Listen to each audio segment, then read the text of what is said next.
UPSC target live batch में। इस batch में हम दो तरीके से पढ़ाई कर रहे हैं, पहले भी बता चुके हैं कि एक तरीका हमारा होता है पढ़ाई करने का जिसमें हम 10 यूनिट को सिलेबस वाइज टॉपिक वाइज पढ़ते हैं, और दूसरे जो तरीका है उसमें हम टॉपिक्स निकाल निकाल कर पढ़ रहे हैं। अभी हम पहले वाले तरीके को फॉलो करेंगे, 1 घंटे बाद फिर जब मेरी वापस से क्लास होगी तो उसमें हम पुराने वाले तो जो हमने टॉपिक वाइज तरीका बनाया हुआ है उसको फॉलो करेंगे। बहुत सारे स्टूडेंट जुड़ चुके हैं, सभी को गुड मॉर्निंग। काना, सुरेंद्र, देवेंद्र, हरेंद्र, भानु, ऋषा, रितुषा, सभी को, नेहा, सभी को गुड मॉर्निंग। मुझे एक मैसेज करके बताइए कि क्या मेरी वॉइस वहां तक क्लियर है और मैं ऑडिबल हूं, मैं दिखाई दे रहा हूं, सब कुछ ओके है। अगर ऑल क्लियर है तो हम आगे की बात करना शुरू करते हैं। अंजना, पूनम, प्राची, नेहा, सबको गुड मॉर्निंग। सब गुड मॉर्निंग भाई। Sonu good morning. ठीक है, हमने 6th यूनिट जब शुरू किया था तो आपको बेसिक फीचर शुरू समझाया था कि देखो यहाँ हमें बहुत बेसिक कॉन्सेप्ट नहीं पढ़ने हैं। यहाँ नहीं पढ़ना है कि मैक्रो इकोनॉमी क्या होती है, माइक्रो इकोनॉमी क्या होती है, विकसित अर्थव्यवस्था, विकासशील अर्थव्यवस्था या अविकसित अर्थव्यवस्था क्या होती है। ये मुख्य परीक्षा का कुछ पॉइंट्स में हम शामिल करेंगे। प्री में हमें केवल और केवल कुछ विशेष टॉपिक दिए हुए हैं। पहला टॉपिक दिया हुआ था मध्य प्रदेश की अर्थव्यवस्था में, भारत की अर्थव्यवस्था में मध्य प्रदेश की स्थिति। इस पॉइंट को हमने समझाने के लिए क्या किया कि पहले भारत की स्थिति के कुछ आंकड़े, जिसमें हमने बजट देखा, जिसमें हमने जीडीपी का आकार देखा, जिसमें प्रति व्यक्ति आय देखी, जिसमें एफडीआई देखा, जिसमें फॉरेन इन्वेस्टमेंट के साथ साथ विदेशी व्यापार देख लिया। इन सब में मध्य प्रदेश का क्या रोल रहा ये हमने देखने के माध्यम से, साथ साथ में हमने अधोसंरचना के नाम से बिजली ले ली, सड़क ले ली, रेल ले ली, ये जो लंबाइयां थी इनके अंदर मध्य प्रदेश का कंपैरिजन, साथ में कृषि और उद्योग में कंपैरिजन भी हमने किया ताकि हमारा पहला पॉइंट कंप्लीट हो जाए। आशा करता हूं कि हमने 4 लेक्चर्स में उस पहले पॉइंट को पढ़ा है, वो आपको एकदम अच्छे से समझ में आ गया होगा। अब इस आंकड़े को, इस डाटा को बहुत अच्छे से याद करने का काम आपको करना है। जहां बहुत सारी चीजें एक साथ याद करनी होगी वहां मैं खड़ा रहूंगा, मैं आपको याद कराऊंगा। आज हम दूसरे टॉपिक पर चल रहे हैं जो कि शिक्षा है। आपको सिलेबस में लिखा हुआ है मानवीय, मध्य प्रदेश की जनसंख्या व मानवीय संसाधनों का वितरण। ये शब्द बहुत अच्छे से फोकस करिएगा। यहां से हम दूसरा टॉपिक शुरू कर रहे हैं। चलिए दूसरा टॉपिक शुरू करते हैं। सबसे पहले गणेश जी को याद कर लिया जाए, क्योंकि सब काम शुरू करने से पहले गणेश जी को याद करना चाहिए। भगवान श्री गणेश को याद करते हुए, श्री गणेशाय नमः बोलते हुए, और मेरे शिक्षक सुरेश पटेल सर को याद करते हुए हम मूल टॉपिक पर आते हैं। आज हम शिक्षा की बातें कर रहे हैं। बेसिक शिक्षा जो कॉन्सेप्ट है हमारे सिलेबस में, इसको पढ़ेंगे। लेकिन सिलेबस में इस दिए हुए टॉपिक को पहले समझ लेना बहुत ज्यादा जरूरी होता है। मैंने कहा था कि आप सिलेबस के एक एक पॉइंट को याद कर लीजिए। उम्मीद है आज तक बहुत सारे स्टूडेंट याद कर भी चुके होंगे। सिलेबस में लिखा हुआ है मध्य प्रदेश की जनसंख्या का वितरण। क्या लिखा हुआ है? जनसंख्या का वितरण। यहाँ ये शब्द है वितरण एवं मानव संसाधन। अब मानव संसाधन, इसके अंदर दिया हुआ है हमें 3 पॉइंट। पहले शिक्षा, फिर स्वास्थ्य और कौशल विकास। ये 3 हमें पॉइंट जो है वो दिए हुए हैं। ये तीनों ही पॉइंट को हमें समझना है। पहले तो ध्यान से एक छोटा सा पॉइंट अपने दिमाग को समझा दीजिए। प्रियंका, प्रिया, काना, आप सब लोगों को ये पॉइंट समझना है कि ये जो सिलेबस में लिखा हुआ है इसका अर्थ क्या है, ये क्या कहना चाहता है। क्योंकि जब तक हम उस चीज को नहीं समझेंगे, उस प्लेस तक नहीं पहुंच सकते जहां एग्जामिनर क्वेश्चन पूछना चाहता है। देखिए, अगर हमें एग्जामिनर ने जनसंख्या पूछनी होती तो वो सीधे सीधे लिख देता कि भारत की या मध्य प्रदेश की जनसंख्या, और जनसंख्या में बहुत सारी बातें होती है उसके पास। जनसंख्या का आकार, जनसंख्या की वृद्धि, जनसंख्या का लिंगानुपात, शहरी ग्रामीण जनसंख्या, साक्षरता, ये उसमें अंदर बिंदु होते हैं। लेकिन एग्जामिनर ने ये शब्द नहीं लिखा। उसने क्या लिखा? जनसंख्या का वितरण एवं मानव संसाधन। अब हम पहले जो है वो पॉइंट को, इस वाले चैप्टर को समझ लें। खैर यहां से एग्जाम में क्वेश्चन नहीं आएगा, क्वेश्चन इस वाले पार्ट से आएगा, क्योंकि मैं आपको ऐसे बताऊं कि अगर हमारे सिलेबस में गणित लिख दिया है तो गणित से क्वेश्चन नहीं आता है। गणित के अंदर उन्होंने अगर एक कोई पॉइंट लिखा हुआ है, मान लो हमारे सिलेबस में एक अध्याय का नाम लिखा हुआ है, क्या लिखा हुआ है? अध्याय का नाम गणित और या मैथ्स लिखा हुआ है, और इस मैथ्स के अंदर उन्होंने लिखा हुआ है त्रिभुज, पहला लिखा हुआ है, फिर बेलन लिखा हुआ है, ट्राइंगल, फिर बेलन लिखा हुआ है। तो फिर हमें ये समझ में आता है ना कि भाई देखो, यहां से तो प्रश्न पूछेगा, लेकिन यहां में कहां से प्रश्न पूछेगा? यहां में वो क्वेश्चन पूछेगा त्रिभुज, ट्राइंगल से या बेलन से। आपको ये पॉइंट क्लियर हो रहा है? तो सेम पैटर्न पे हमारे अध्याय का नाम रखा गया मध्य प्रदेश की जनसंख्या का वितरण एवं मानव संसाधन, और उसके अंदर तीन चीजें पढ़ने को कहा गया, पढ़ाने को कहा गया, शिक्षा, स्वास्थ्य और कौशल। बहुत अच्छे से ये क्लियर हो अपने दिमाग में, इसलिए हमें ये पढ़ना है, मतलब शिक्षा, स्वास्थ्य और कौशल पढ़ना है।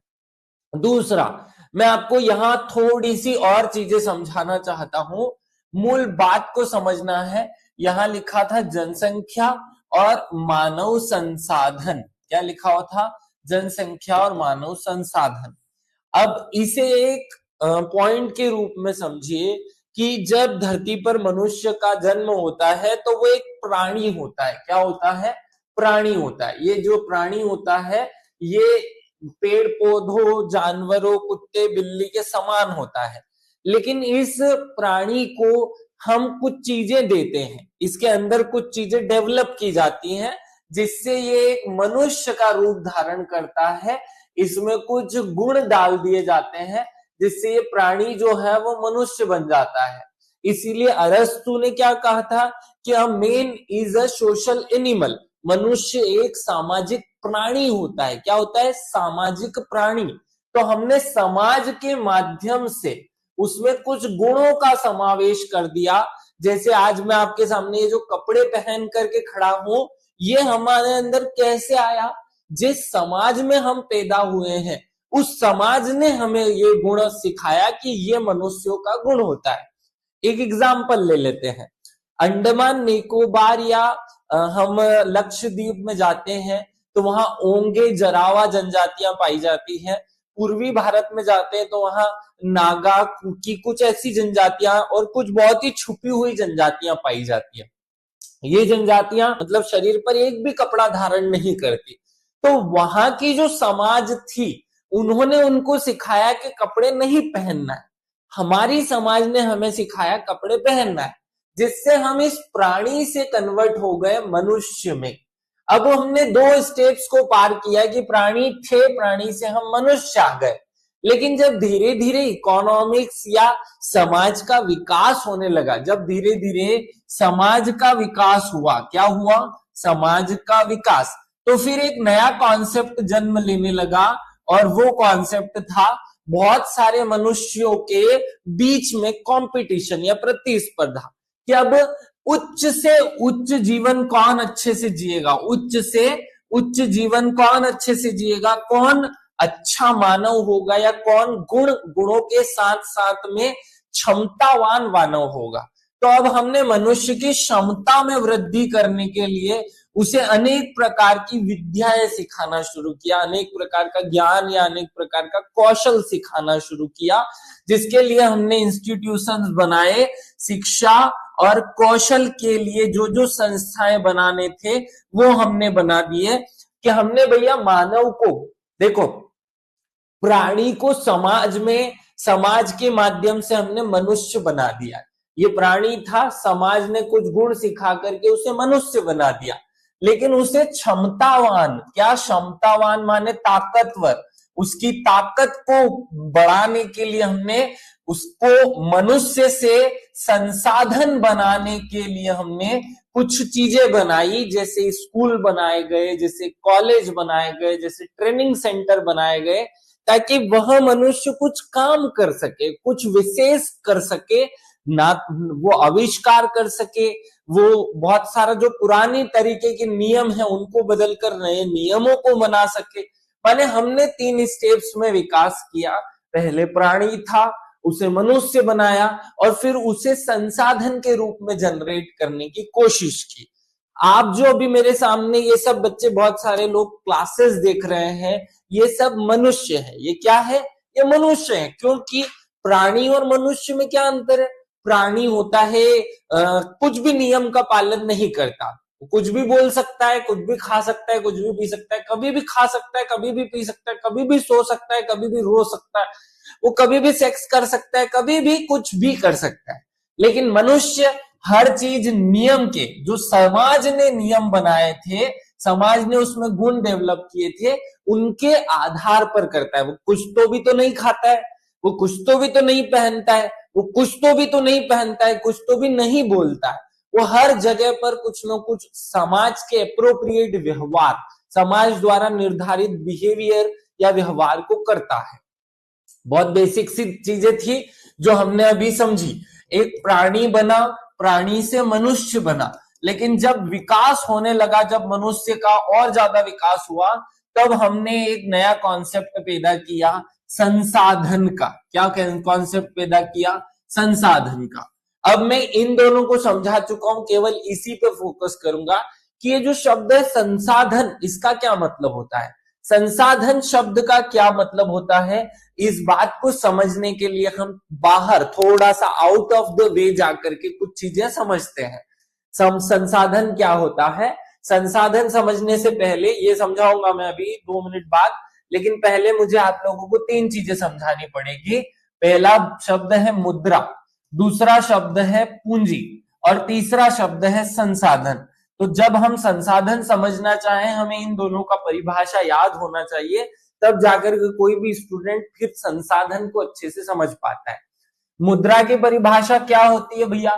तो बहुत सामान्य सी परिभाषा है मुद्रा की, कि ऐसी कोई वस्तु जो कि विनिमय के काम, विनिमय, विनिमय माने लेन देन, विनिमय माने ट्रांजैक्शन के काम आ सकती है, वो मुद्रा कहलाती है।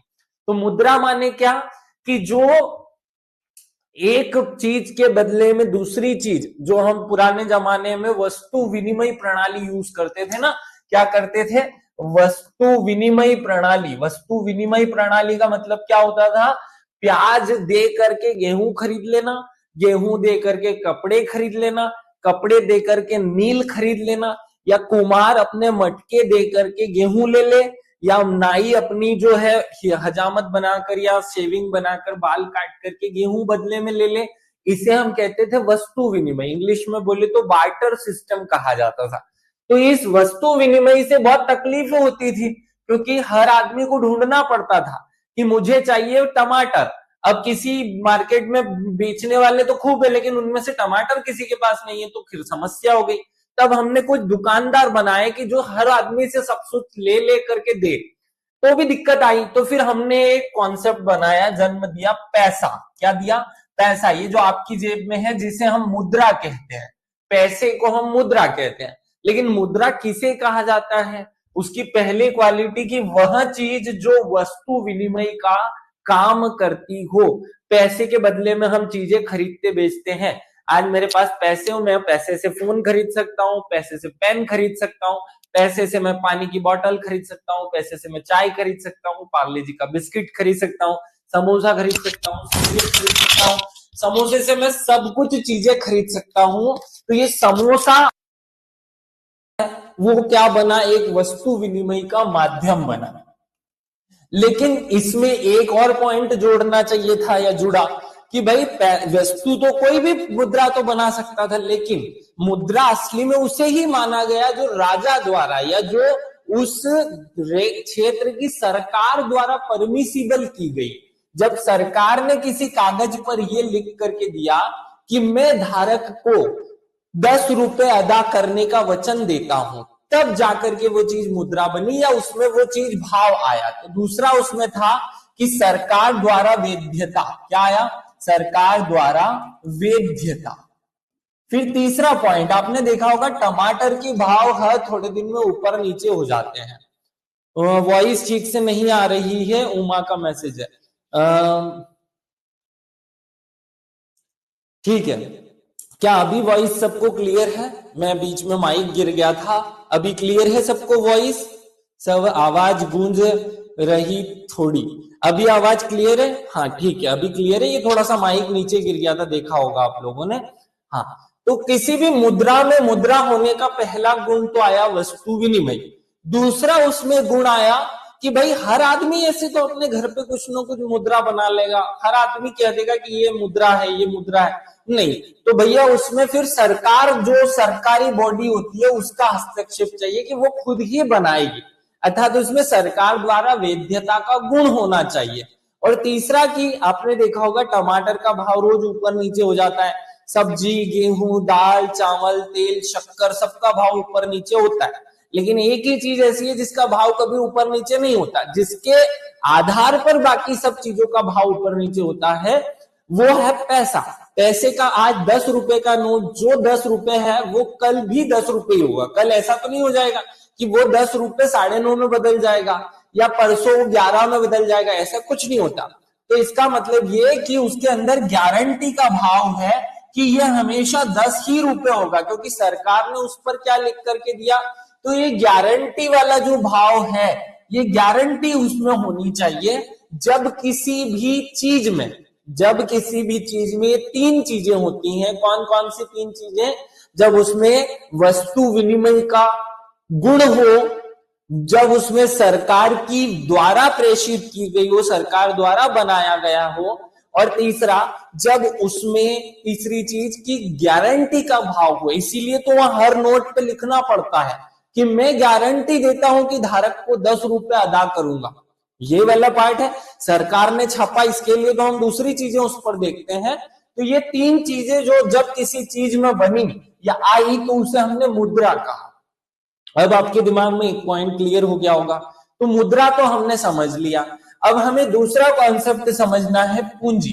पहले पूंजी समझो कि पूंजी क्या कॉन्सेप्ट होता है भैया। देखो, पूंजी मतलब कि मुद्रा का बड़ा पप्पा, ये मुद्रा से भी बड़ा है। पूंजी के अंदर मुद्रा निहित है। इस संसार की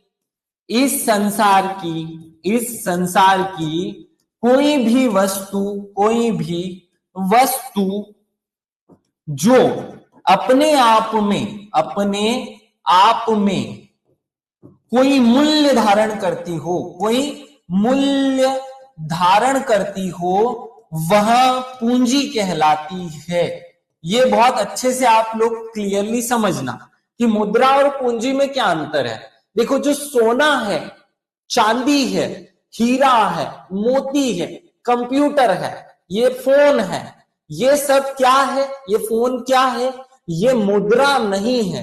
क्योंकि मैं इसे किराने की दुकान पर लेकर जाकर के बोलूं कि ले ये फोन रख ले और मुझे 50 चाय पिला दे, 100 समोसे खिला दे, वो नहीं खिलाएगा।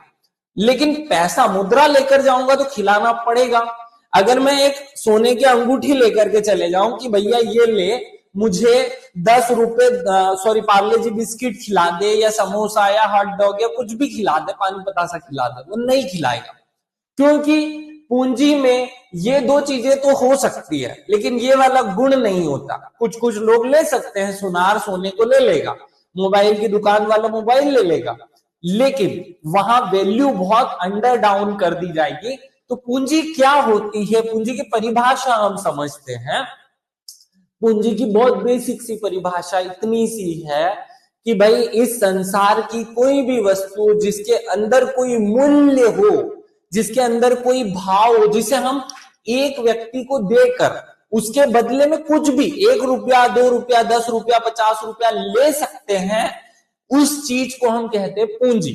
तो आपके पास में जमीन होगी, जिसे हम भूमि कह दो, लैंड कह दो, भूमि, आपका मकान, आपकी गाड़ी, ये सब आपकी क्या है? ये पूंजी कहलाती है। ये क्या कहलाती है? ये पूंजी। लेकिन अब आपका मकान के बदले में आप रोटी तो नहीं खाओगे, आपके मकान के बदले में आप समोसा या चाय तो नहीं पियोगे। तो पूंजी क्या होती है? शायद यह आपके दिमाग में समझ आ रहा होगा कि इस संसार की कोई भी वस्तु जिसके अंदर मूल्य हो, जिसके अंदर कोई मूल्य निहित हो, वो क्या कहलाती है? पूंजी। अगर मेरे पास एक पत्थर है या एक पानी की बोतल है, पानी की बोतल को मैं 1 रुपए में बेच सकता हूं या 2 रुपए में या 10 रुपए में, तो ये बोतल मेरे लिए पूंजी है। मेरे पास एक जमीन है जिसे मैं 1 करोड़, 2 करोड़, 5 करोड़, 10 करोड़ में बेच सकता हूं, तो ये जमीन मेरे लिए पूंजी है। मैं ये जो हुडी पहना हुआ हूं, अगर मैं इसे मार्केट में 10 रुपए में, 100 रुपए में, 1000 रुपए में बेच सकता हूं, तो ये मेरे लिए पूंजी है। तो इस संसार की कोई भी वस्तु जिसके अंदर कोई मूल्य छुपा हुआ है, जिसके बदले में कोई मूल्य प्राप्त किया जा सकता है, वे सब पूंजी कहलाती है। तो जो सोना है, जो चांदी है, वो क्या कहलाते हैं? या गोल्ड, डायमंड जो है, वो प्लेटिनम जो है, जो सब कुछ चीजें हैं, वो सब क्या कहलाती है? पूंजी कहलाती है, ना कि मुद्रा। तो जब आप इकोनॉमिक्स पढ़ना शुरू करते हैं तो आपको एक बेसिक से फीचर्स याद होने चाहिए जिसमें मुद्रा और पूंजी है। और जब आपको ये दोनों चीजें समझ में आ जाएंगी तो फिर हमें आगे पढ़ाया जाता है कि पूंजी 2 प्रकार की होती है। एक होती है चल पूंजी और एक होती है अचल पूंजी, है ना। इसको हम बोलते हैं इंग्लिश में कि जो कांस्टेंट मनी है वो, कांस्टेंट जो पूंजी है वो, और एक होती है चल। तो जो एक स्थान से दूसरे स्थान तक चल करके जा सकती है वो चल कहलाती है, और जो नहीं जा सकती है, जैसे एक कुआं, एक पेड़, एक घर, एक जमीन, ये चीजें चल नहीं सकती, तो इनको हम कहते हैं अचल संपत्ति। क्या कहते हैं? अचल संपत्ति। यहाँ पूंजी के स्थान पर राजस्व की भाषा में संपत्ति शब्द यूज होता है, राजनीति की भाषा में संपत्ति शब्द होता है, अर्थशास्त्र में संपत्ति के स्थान पर असली शब्द है पूंजी। तो भैया यहाँ आ गया चल संपत्ति और अचल संपत्ति। ये दोनों पॉइंट हमें क्लियरली हो कि भाई मोबाइल, गाड़ी, हमारा जो बैंक का बैलेंस है, हमारा पर्स है, हमारा फोन, ये सब क्या होते हैं? अचल संपत्ति होते हैं। और हमारी जो जमीन, जायदाद, ये सब चीजें होती हैं, ये चल संपत्ति होती है। दिमाग में ये क्लियर हो गया होगा। पूंजी वाला कॉन्सेप्ट क्लियर, मुद्रा वाला कॉन्सेप्ट क्लियर। अब संसाधन पे आते हैं। संसाधन तीसरी चीज है भाई। संसाधन क्या होता है? देखो, इस संसार में हर वस्तु में मूल्य होता है, लेकिन मूल्य कहीं ना कहीं से बढ़ता होगा, कहीं ना कहीं से घटता होगा। जैसे मैं एग्जांपल दूं कि ये जो हुडी मैंने पहनी हुई है, ये आज से कुछ सालों पहले रुई हुआ करती थी, और रुई के पहले भी वो उस पेड़ पर लगी हुई केवल एक कली हुआ करती थी। बहुत ध्यान से समझना, संसाधन समझ आ जाएगा। संसाधन क्या होता है? संसाधन, इस संसार की कोई भी ऐसी चीज, कोई भी ऐसी चीज जिसमें मूल्य छुपा हो, मूल्य छुपा हो, तो क्या कहलाएगी? पूंजी। वो क्या कहलाएगी? पूंजी। लेकिन अगर उसके मूल्य को आप बढ़ा दो, आज उसका मूल्य 10 रुपए है, लेकिन कोई ऐसा साधन है जो मूल्य को बढ़ा सकता है। जैसे अब मैं आपको एक बहुत छोटा सा उदाहरण देता हूं। हमारे पास कुछ पत्थर हैं, हमारे पास कुछ पत्थर के टुकड़े हैं। उन पत्थर के टुकड़ों का कोई कीमत है क्या? नहीं है। अब उन पत्थरों को हम एक व्यक्ति को देते हैं जो कि क्या है? शिल्पकार। कौन है ये? शिल्पकार। जब इस पत्थर को इस शिल्पकार को दिया गया तो उस पत्थर से उसने क्या बना दी? मूर्ति बना दी। पत्थरों की कीमत 1 रुपए थी या 0 रुपए थी या 10 रुपए थी, कुछ भी थोड़ी सी वैल्यू थी। जब वो मूर्ति बन गई तो उस मूर्ति की कीमत हो गई 1000 रुपए। बहुत ध्यान से समझना। अब क्या होगा? इस शिल्पकार ने क्या किया है? शिल्पकार ने क्या किया है? बहुत ध्यान से, अगर इकोनॉमी की भाषा में बोलूं तो वैल्यू एडिशन का काम किया। इसने क्या किया? वैल्यू एडिशन किया। हिंदी में कहे तो मूल्यवर्धन किया। क्या कहे? मूल्यवर्धन का काम कर दिया। क्या कर दिया? मूल्यवर्धन कर दिया। इसमें मूल्य को बढ़ा दिया, क्योंकि हर एक चीज का कुछ ना कुछ तो मूल्य होता है। भले 1 रुपए हो, 0.222 रुपए हो, 0.2 पैसा हो, 1 पैसा हो, चरन्नी हो, अठन्नी हो, 5 रुपए हो, 10 रुपए हो, सिंपल। मेरे पास एक गेहूं का दाना है, इस गेहूं के दाने को मैंने जमीन में बोया, इसको मैंने जमीन में बो दिया, है ना। और जमीन में बोने का काम किया किसान ने। किसने किया? किसान ने। इन दोनों ने मिलकर के इस एक गेहूं के दाने से जब फसल पैदा हुई तो 1 क्विंटल या 1 किलो ज्यादा हो जाएगा, 1 क्विंटल तो 1 केजी गेहूं बना दिया। इस एक गेहूं के दाने की कीमत थी 10 पैसे। क्या थी? 10 पैसे। और इसकी कीमत हो गई 20 रुपए या 25 रुपए या 30 रुपए कर देते हैं, इससे ज्यादा तो है ही नहीं गेहूं की कीमत, 30 रुपए। तो इसकी कीमत होगी 30 रुपए। अब ध्यान से समझना, इसकी कीमत 10 पैसे से 30 रुपए किया, ये मतलब क्या कर दिया हमने? वैल्यू एडिशन कर दिया। तो इस संसार में जो जो चीजें वैल्यू एडिशन का काम करती हैं या जिनके अंदर कुछ वैल्यू बना देने का, जो पैसे कमा देने का गुण होता है, पैसे को बढ़ा देने का, पैसे को कमा देने का गुण होता है, वे सब कहलाती हैं संसाधन। अगर मान लो मैं हूं, मेरे पापा ने मुझे पैदा किया, मम्मी ने पैदा किया, पाला पोसा, मैं 15-20 साल का हो गया। अब मैं बच्चों को पढ़ाने लगा और मेरी 1 महीने में एक बार एक सैलरी आने लगी। मान लो कि मुझे 1 लाख रुपए सैलरी मिलने लगी। ये क्या है 1 लाख रुपया? ये 1 लाख रुपया मेरी कीमत है या मेरे अंदर जो क्वालिटी थी उसकी कीमत है? मेरे द्वारा 1 महीने तक की गई मेहनत की कीमत है 1 लाख रुपए। मान लो कि ये है, तो ये क्या है? हमने पैसे को बढ़ा दिया है। क्या किया? पैसे को। तो जब तक मैं पैसे नहीं कमाता था, मैं था मानव। क्या था? मानव। फिर जब मैं मानव से क्या बन गया? जब मैंने पैसा कमाया तो मैं बन गया मानव संसाधन। क्या बन गया? मानव संसाधन। अब ये बताओ कि क्या आपके दिमाग में मानव संसाधन या संसाधन का चैप्टर क्लियर हो रहा है? तो अगली स्टेप में हम शब्द यूज करते हैं मानव संसाधन। क्या यूज करते हैं? मानव संसाधन। देखो, सिंपल मानव माने मनुष्य। मनुष्य जो कि 2 आंख, 2 कान, नाक, ये शरीर ढांचा लेकर के सामने खड़ा है, ये है मनुष्य। ये क्या है? मनुष्य। दूसरा होता है मानव संसाधन। तो मानव संसाधन और मानव में क्या अंतर है?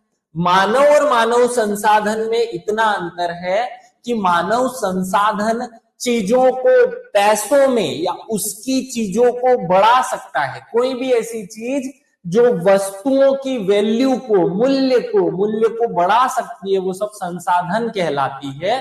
तो ये जो मनुष्य है, ये क्या करने लगा? पैसे कमाने लगा, तो ये संसाधन बन गया। अब आप भूगोल में पढ़ते हो खनिज संसाधन। क्या पढ़ते हो? खनिज संसाधन। तो देखो, पहले तो मैं आपको क्लियर कर दूं कि भूगोल एक अलग सब्जेक्ट है और इकोनॉमी मतलब अर्थव्यवस्था अलग सब्जेक्ट है। तो क्योंकि दोनों अलग अलग सब्जेक्ट हैं, घुसेड़ने की कोशिश मत करना। वहां चीजें अलग होती हैं, यहाँ चीजें अलग होती हैं। Value added. हाँ, खनिज संसाधन क्या होता है भाई? हमारी मिट्टी में, जमीन में, मिट्टी में एक लोहा फंसा पड़ा था, लोहा का टुकड़ा था, हमने मशीन डाल करके उसको निकाल लिया। अब वो क्या हो गया? खनिज संसाधन। जब तक वो मिट्टी में था हम उसे क्या कहते थे? लोह अयस्क कहते थे। क्या कहते थे? लोह अयस्क। और जब वो बाहर निकला तो उसे हम लोहा कहने लगे। तो ये जमीन में जो छुपे हैं, जल संसाधन है। जल को जब आप सिंचाई में उपयोग करते हैं तो फसल पैदा होती है। जल से जब आप बिजली बनाते हैं तो पैसा पैदा होता है। हवा जो है वो एक संसाधन है। सूरज की रोशनी एक संसाधन है। तो जैसे सूरज की रोशनी पहले हजारों करोड़ों साल से धरती पर पड़ रही थी, हमने आज तक यूज नहीं किया, तो वो संसाधन नहीं थी। जब हमने सूरज की रोशनी के सामने सोलर पैनल लगा दिए और सोलर पैनल से हम बिजली पैदा करने लगे, तो सूरज की एनर्जी हमारे लिए क्या बन गई? संसाधन। ऐसे ही करोड़ों सालों से इस धरती पर बहुत सारे मनुष्य पैदा हो रहे थे और वो कुछ काम नहीं करते थे। पहले प्राचीन भारत के लोग तो बहुत काम करते थे, मध्यकाल में लोग क्या करते थे, गुलामी करने लगे। हमें क्या करना है, मानव को मानव से संसाधन में बदलना है, मानव को मानव से संसाधन में बदलने की बात करने लगे फिर हम, क्योंकि जिस देश में जितना ज्यादा संसाधन होगा वो देश उतना ज्यादा तरक्की करेगा। क्लियर हो रहा है, कॉन्सेप्ट्स क्लियर हो रहे हैं कि भैया ये बताओ, ये मानव जो की हैं, जिन्हें हम जनसंख्या कहते हैं, हमारे देश में खूब जनसंख्या है, लेकिन हमारे देश की जनसंख्या को कुछ याद ही नहीं है, ना तो वो सॉफ्टवेयर बना सकती है, ना वो नियम बना सकती है, ना वो कानून बना सकती है, ना वो जज कोर्ट में काम कर सकती है, ना वो इंजीनियर है, ना वो कुछ करने की है ही नहीं है, केवल खाता है। तो ये तो मशीन बन गया, खाने की, खाना पचाने की मशीन है ये कोई काम का नहीं। तो फिर हमने मानव में कुछ गुण डालने हैं। कैसे बनता जाता है मानव मानव से संसाधन? तो हमने एक मशीन या हमने एक सिस्टम तैयार किया, उस सिस्टम का हमने नाम रखा, पहला तो रखा शिक्षा। क्या रखा? शिक्षा, ताकि हर एक मानव को इस शिक्षा की मशीन में डाल करके हम संसाधन बना सके। तो क्या बन जाएगा वो? मानव संसाधन। खैर कुछ कुछ मशीनें खराब होती हैं, कुछ कुछ शिक्षा प्रणालियां खराब होती हैं। आपने देखा होगा कि भाई यहां से कुछ प्रोडक्ट डालो, रॉ मटेरियल, और मशीन में इधर कुछ और नया प्रोडक्ट निकलता है ना। जैसे जूस की मशीन में इधर से फल डालो और इधर से फल डाला और इधर से रस निकलता है ना, जूस निकलता है। गन्ने की मशीन में डाल करके देखो, कभी कभी यहाँ हमने फल तो डाला, मनुष्य को तो डाला, लेकिन जूस की मशीन थी खराब, उसमें ऑयल टपक रहा था, वो खराब थी, तो फंस गया। ये मानव संसाधन नहीं बना, पागल हो गया, वो नहीं बन पाया। तो शिक्षा प्रणाली या शिक्षा फोकस करती है। तो फिर हमको लगा कि यार शिक्षा से जरूर हो सकता है कुछ गड़बड़ी कमी रह जाए, तो फिर हमने इसके बाद बनाया एक कॉन्सेप्ट कौशल। क्या बनाया? कौशल, स्किल्स बना दी कि स्किल्स होती हैं भैया, इनको डेवलपमेंट करने के लिए कुछ इंस्टीट्यूट्स होंगे, कुछ कॉलेज होंगे, कुछ महाविद्यालय होंगे, कुछ कुछ कुछ अलग अलग चीजें बनाई जो मनुष्य को, या एक सिस्टम तैयार किया जो मनुष्य को मनुष्य से क्या बना देता है? संसाधन। लेकिन इसमें एक इंपॉर्टेंट चीज और काम करने लगी। उमा रिप्लाई करो कि क्या आपको आवाज प्रॉपर आ रही है? रश्मि आप भी रिप्लाई करो। तो हमने देखा कि मनुष्य को खूब सिखा दो, लेकिन अगर उसमें एक चीज नहीं है, ये स्वास्थ्य, तो भी वो किसी काम का नहीं होगा। मान लो ये इंसान, जैसे मैं अभी 3 दिन पहले बीमार हो गया था, तो मैं भले ही से मानव संसाधन बहुत अच्छा था, लेकिन ये मानव संसाधन लोगों के किसी काम का ही नहीं था, पैसे ही नहीं कमा पाया। जैसे मोबाइल तो है, लेकिन मोबाइल हैंग हो गया तो क्या होगा? कोई काम का नहीं, वो किसी काम का नहीं है। मोबाइल चार्ज ही नहीं है तो किसी काम का नहीं। तो वैसे ही स्वस्थ होना भी हमारे मनुष्य के लिए जरूरी था। तब जाकर के 3 चीजें बनी जो कि जरूरी थी मनुष्य को संसाधन के रूप में कन्वर्ट करने वाली। सर हल्की सी गूंज रही है, ठीक है। अभी आपको विजिबल है, मतलब समझ में आ रही है आवाजें? अगर नहीं आ रही है तो फिर मैं कुछ सुधार करूं। अगर सुधार मतलब कोई दिक्कत आ रही है तो फिर हम उसको रोक करके कुछ ठीक ठाक करवाते हैं कार्यक्रम। मुझे भी नहीं पता क्यों हो रहा है ऐसा। वैसे ये माइक तो सही है, सब काम धाम सब सही लगा हुआ है।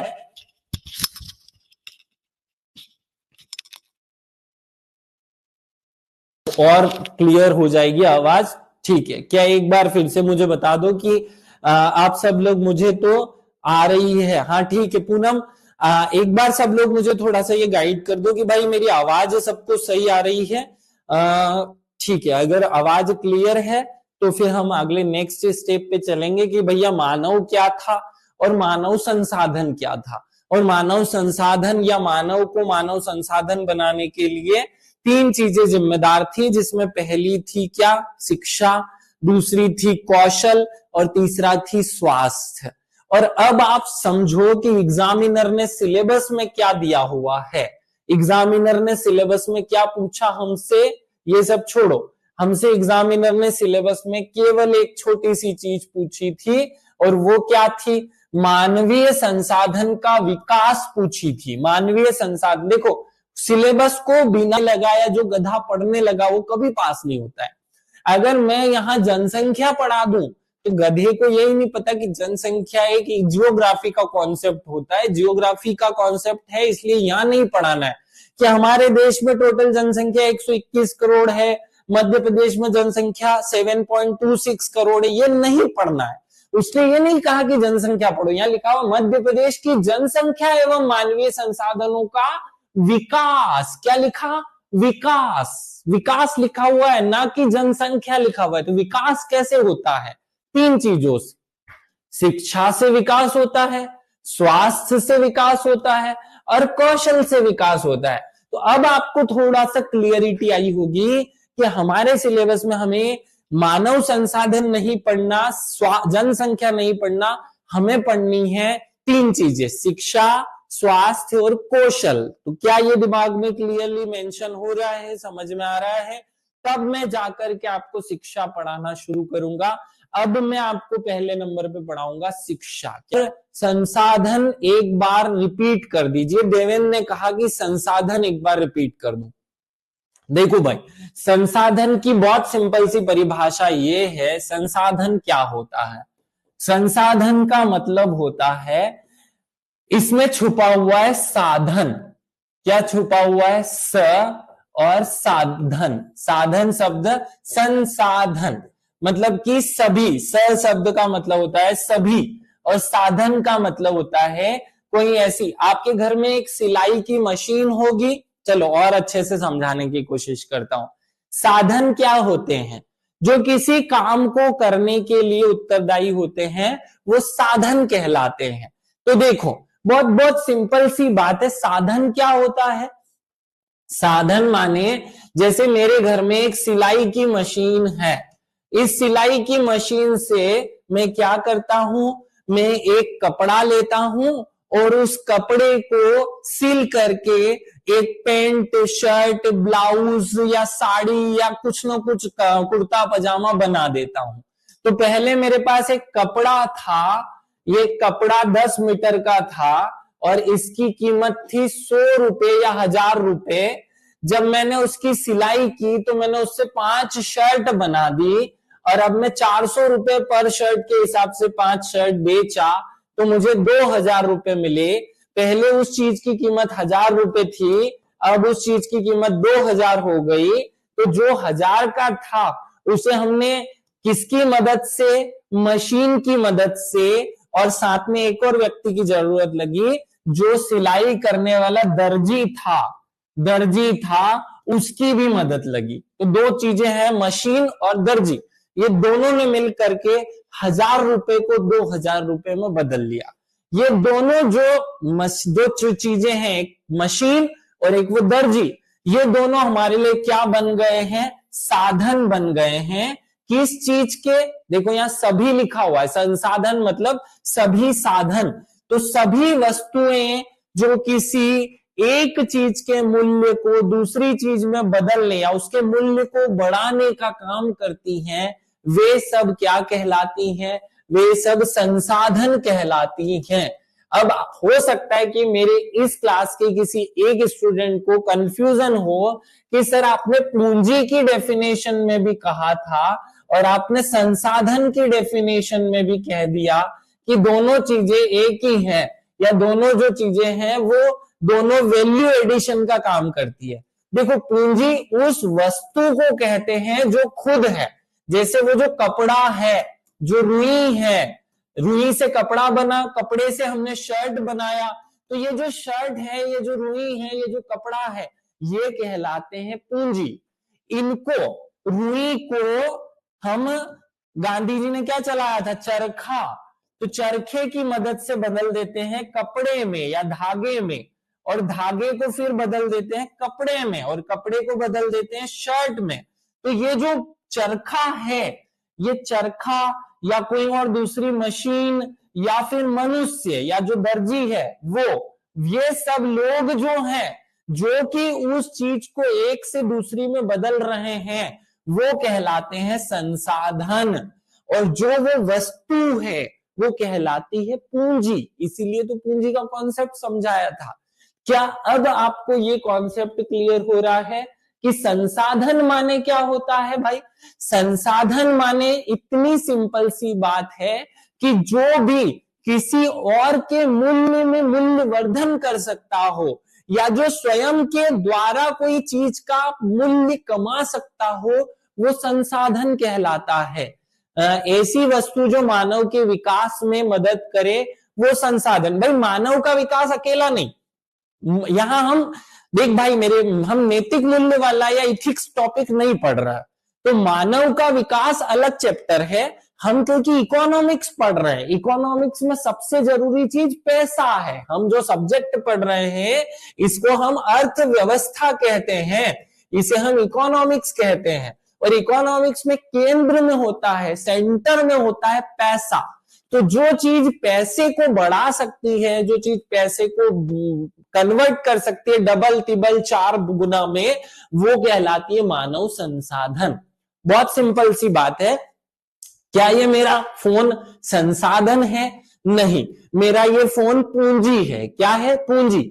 लेकिन अगर मैं एक दुकान खोल लूं और उस दुकान पर मैं ये फोन आपको यूज करने के लिए दे दूं, जैसे पीसीओ का डब्बा होता था ना, जिसमें हम 1 रुपए का सिक्का डालते थे और हमें फोन लगाने को मिल जाता था, वो जो फोन है, वो फोन पूंजी भी है और संसाधन भी है, क्योंकि वो खुद में तो कोई वैल्यू रखता है और वो क्या कर रहा है? पैसे कमाने का काम भी कर रहा है। सर यह समझ में आ गया, प्रिया का मैसेज आया भाई। तो अब आप सब लोग बताएं कि क्या आपको सबको ये क्लियर हुआ? संसाधन का मतलब होता है सभी साधन। इस दुनिया में जितने भी साधन हैं जो पैसा कमा सकते हैं या जो पैसा को बढ़ावा दे सकते हैं, पैसे को बदल सकते हैं, वे सब कहलाते हैं, क्या कहलाते हैं? वे सब संसाधन कहलाते हैं। सभी साधन, ये स लगाया हुआ है सभी के लिए, साधन लगाया हुआ है जो चीजें उसे बढ़ावा देने का काम करती है। चलो भाई, ऑल क्लियर। अब हम आगे की कहानी पर चलते हैं। अभी तक तो बेसिक कॉन्सेप्ट क्लियर करने में लगा हुआ था कि हम बेसिक चीज क्या होती है, बेसिक कॉन्सेप्ट क्लियर हुआ। अब हमें पहला ऐसा चीज जो किसी मनुष्य को, जो किसी प्राणी को बदल देता है संसाधन में, वो चीज क्या है? शिक्षा। शिक्षा पे चलते हैं फिर। अब हम चले शिक्षा पे। चलो, तो आज का पॉइंट हमारा शिक्षा था, लेकिन हमने आधी चीज, पूरा समय तो निकाल दिया पता नहीं क्या ही पढ़ाने में, लेकिन ये जरूरी था, क्योंकि जब तक ये क्लियर नहीं होगा कि हम क्या पढ़ने हैं, क्या पढ़ना है हमको, तब तक आप क्या ही पढ़ लोगे। जब तक ये क्लियर ना हो कि पढ़ना क्या है, तुम्हें क्या ही पढ़ा लो और तुम भी क्या ही पढ़ लो। अब शिक्षा पे आते हैं। शिक्षा शब्द संस्कृत के शिक्ष धातु से बना हुआ है। किससे बना हुआ है? शिक्ष धातु से बना हुआ है। यह शिक्ष एक धातु है जिसका अर्थ होता है सीखना। क्या होता है? सीखना। तो मनुष्य में भगवान के द्वारा दिए हुए कुछ ऐसे गुण होते हैं जिससे वो किसी भी एक प्रक्रिया को सीख सकता है। तो सिखाने के लिए हमने शिक्षा नाम का एक कॉन्सेप्ट बनाया और शिक्षा को देने के लिए एक इंस्टीट्यूशन, एक संस्था बनाया, एक घर बनाया, एक जगह बनाई, जिसे हमने स्कूल या कॉलेज नाम दे दिया। छोटे बच्चों के को शिक्षा देने की जगह को कहा जाता है स्कूल, और बड़े बच्चों को शिक्षा देने के लिए जगह को कहा जाता है कॉलेज। दोनों एक ही है, केवल वहां जो बैठ रहे हैं, जो पढ़ाने का तरीका है, वो थोड़ा अलग अलग है, इसलिए दो अलग अलग नाम दिए गए हैं। क्लियरली दिमाग में समझ में आया होगा। तो स्कूल और कॉलेज दो क्यों बनाए हमने? स्कूल को बड़ा स्कूल क्यों नहीं बोल दिया कॉलेज को? क्योंकि रीजन था, स्कूली शिक्षा और उच्च शिक्षा। हमने शिक्षा को इन दो भागों में बांटा। पहले तो हमने स्कूली शिक्षा में किसी बच्चे को सिखाने की कोशिश की हिंदी की भाषा। क्या सिखाया उसको? हिंदी की भाषा। मानवीय गुण। क्या सिखाया? मानवीय गुण, कि भाई कैसे बोलना चाहिए, बड़ों का सम्मान करना चाहिए, हमें क्या करना चाहिए और क्या नहीं करना चाहिए। ये सब बेसिक जितनी भी चीजें हैं वो हमने सिखाने के लिए बना दिए स्कूल। स्कूल में बच्चों को कहानियां सुनाई जाती है कि ऐसा करोगे तो ऐसा होगा, ऐसा नहीं करोगे तो ऐसा। क्यों सिखाई जाती है, सुनाई जाती कहानियां? ताकि बच्चों के अंदर मानवीय गुण को क्योंकि वो बच्चा तो क्या है, प्राणी है, उसे प्राणी को समाज ने मनुष्य बना दिया है, लेकिन फिर भी कोई कमी ना रह जाए, इसलिए शुरुआत के 5-10 सालों में हम कोशिश करते हैं कि ये बच्चा हिंदी, इंग्लिश, संस्कृत जैसी भाषाओं को पढ़ सके और साथ में थोड़ा बहुत गुणा भाग का काम कर सके, अर्थात वो बच्चे को जो बेसिक शिक्षा दी जाती है वो देने का काम करते हैं स्कूल। फिर जब उसको बेसिक अक्कल आ जाती है तो फिर आप मेरे पास या किसी कॉलेज में जाते हो जिसे हम देते हैं उच्च शिक्षा। उच्च शिक्षा क्या होती है? किसी एक विषय से जुड़ी हुई शिक्षा उच्च शिक्षा कहलाती है। यहां तो बच्चे को सब कॉमन पढ़ाया जाता है, लेकिन कॉलेज में आप देखोगे कि कॉमर्स का कॉलेज अलग है, बीए के कॉलेज अलग है, इंजीनियरिंग के कॉलेज अलग है, फार्मेसी के कॉलेज अलग है। तो वहां उच्च शिक्षा का मतलब ही ये है कि जो बच्चा है इसे केवल फार्मेसी का ज्ञान, 4 साल तक दवाई क्या होती है, दवाई कैसे देनी होती है, कैसे बनती है, ये ज्ञान देने के लिए फार्मेसी कोर्स बना दिया। सॉफ्टवेयर इंजीनियर के लिए सॉफ्टवेयर क्या होता है, सॉफ्टवेयर कैसे बनाया जाता है, सॉफ्टवेयर कैसे बदलते हैं, उसमें क्या क्या चीजें हो सकती है, सब सिखाने के लिए इंजीनियरिंग का आईटी सेक्टर बनाया। फिर इसी इंजीनियरिंग में एक सिविल सेक्टर बनाया कि जो बच्चे को घर बनाने, बिल्डिंग बनाने, पुल बनाने, रोड, सड़क सब कुछ बनाने का काम सिखाता है। तो इन दोनों में डिफरेंस ये हुआ कि भाई शिक्षा में, स्कूली शिक्षा बच्चे के अंदर मानवीय गुणों, भाषा का ज्ञान, बेसिक कॉन्सेप्ट और उसे एक अच्छे चरित्रवान मनुष्य के रूप में बदलने का काम करती है, जबकि उच्च शिक्षा उसे किसी विषय के विशेषज्ञ के रूप में बनाने का काम करती है। क्लियर हो गया होगा? अब हम आगे बढ़े। हमारे सिलेबस में जो टॉपिक दिया हुआ है उसमें हमें क्या पढ़ना है? उसमें हमें पढ़ना है स्कूली शिक्षा और कॉलेज की शिक्षा का अपडेट आंकड़ा, सरकार द्वारा चलाई जा रही योजना। क्लियर है? चलो, तो अब समझो कि स्कूली शिक्षा के बारे में हमें निःशुल्क एवं अनिवार्य बाल शिक्षा का अधिकार अधिनियम 2009